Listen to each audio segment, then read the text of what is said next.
Cette année, le départ de la 21e édition du Raid Central Supélec sera donné depuis la commune de Saint-Engras, à l'extrémité est du Pays Basque. Après un court trail d'échauffement le long de la gave de Saint-Engras, vous rejoindrez les hauteurs du village en bike and run et traverserez plusieurs caillolards avant d'obtenir une vue imprenable sur les gorges de Caqueta.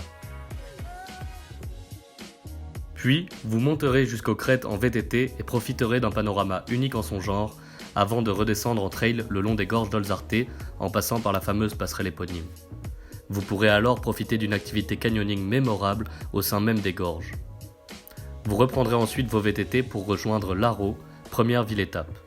Mais cette mise en jambe n'est bien sûr que le début. La deuxième journée sera vraiment plus intense avec 56 km et 2000 mètres de dénivelé positif. Un trail de 9 km vous mènera au chalet d'Irati, situé à 1500 mètres d'altitude. De là, vous pourrez atteindre si vous le souhaitez les pics des escaliers, avant de rouler jusqu'au chalet d'Irati 6 où des activités de sensibilisation environnementale seront prévues. Les plus valeureux d'entre vous pourront s'attaquer au sommet d'Okabé, puis vous suivrez une alternance de VTT et de trail en passant par Saint-Michel puis Sarro, jusqu'à une arrivée triomphante à la citadelle de Saint-Jean-Pied-de-Port, splendide ville basque, unique en son genre.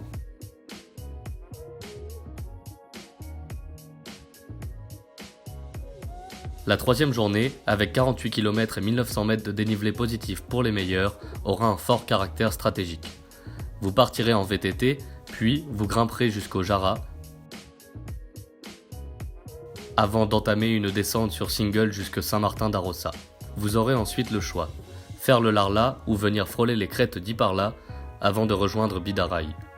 Une fois arrivé à Bidaraï, les possibilités s'offrent à vous, via ferrata, descente en rappel, accrobranche. Enfin, vous longerez la Nive jusqu'à Itchassou, où vous passerez la nuit dans les hauteurs près de son trinquet historique. La J4, ou autrement appelée JVIP, sera pour vous une journée de repos avec seulement 33 km et 1400 mètres de dénivelé positif. L'itinéraire que nous avons choisi n'en reste pas moins exceptionnel. Vous passerez en trail par le pic du Mont d'Arin et le pic d'Ouresti avant d'atteindre Gorospil au kilomètre 10. Ensuite, vous longerez en VTT un single sur les crêtes de Gorospil qui vous offrira une vue imprenable avant de redescendre dans la vallée pour une course d'orientation dans le magnifique village d'Ainoa. Vous rejoindrez enfin le village de Sar où un village d'activités et des ateliers basques vous seront proposés pour découvrir la culture locale et permettre aux participants de se rencontrer.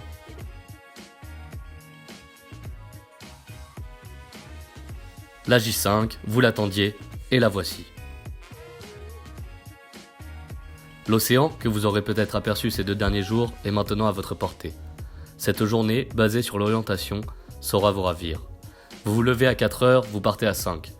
Vous prenez vos vélos et montez au col de l'Izunyaga par un sentier peu connu dont nous avons le secret, puis vous longez la frontière espagnole jusqu'au sommet de la Rune pour un lever de soleil royal.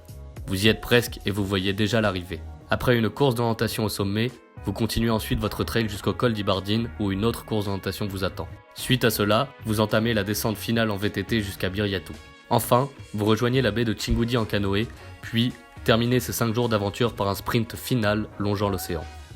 L'édition 2019 du Raid Central Supélec, c'est entre 190 et 240 km et 8000 mètres de dénivelé positif en moyenne qui vous fera découvrir le Pays Basque d'est en ouest, de Saint-Engras à Hendaye, des gorges d'Olzarte à la Rune et surtout de la montagne à la mer. Itchas Mendi.